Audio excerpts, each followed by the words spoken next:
You're watching Dynamics of Connectivity, focusing on one country, two systems.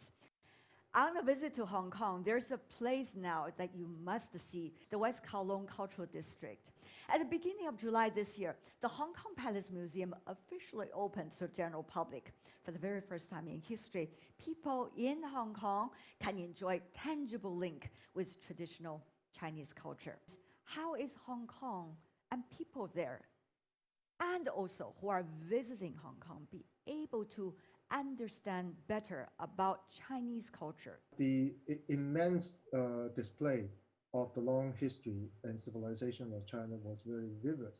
I think for many Hong Kong people, this is a kind of a relearning about China, because for a long time, many Hong Kong people know that we are Chinese, but at heart, they're really not that Chinese. And to Martin's point earlier, it was largely because of the colonial education.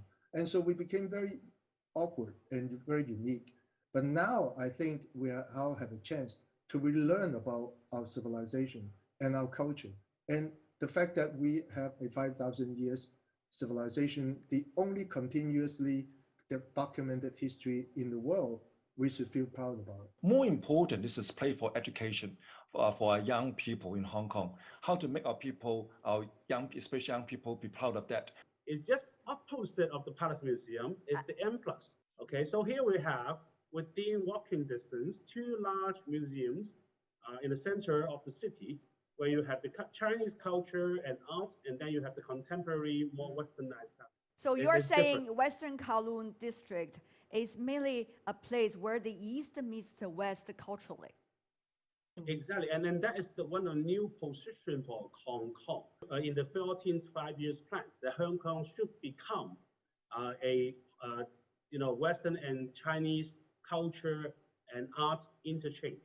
It was never in previous documents, okay? Only on the 14th five-year plan that we first discovered this. And indeed, that has always been the role of Hong Kong, but now we're just putting more emphasis on it. I mean, one of the things that always annoyed me when I was living in Hong Kong, if I wanted, friends came to stay, show me something about China, and you couldn't do it really. There was nothing to show them. So I think that this is very important. I think it's very, very important to Hong Kong.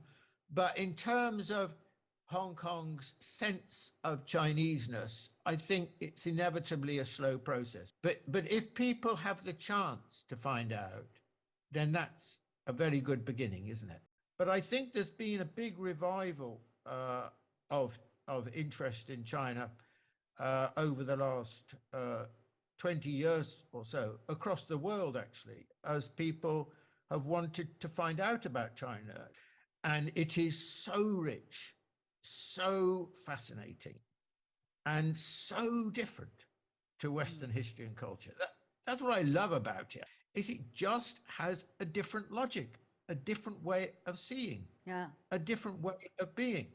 And far from that being a threat to anyone, that's a voyage of discovery for everyone, because it enriches all our lives. It's a form of education and enlightenment for us all. It's a broadening of the mind.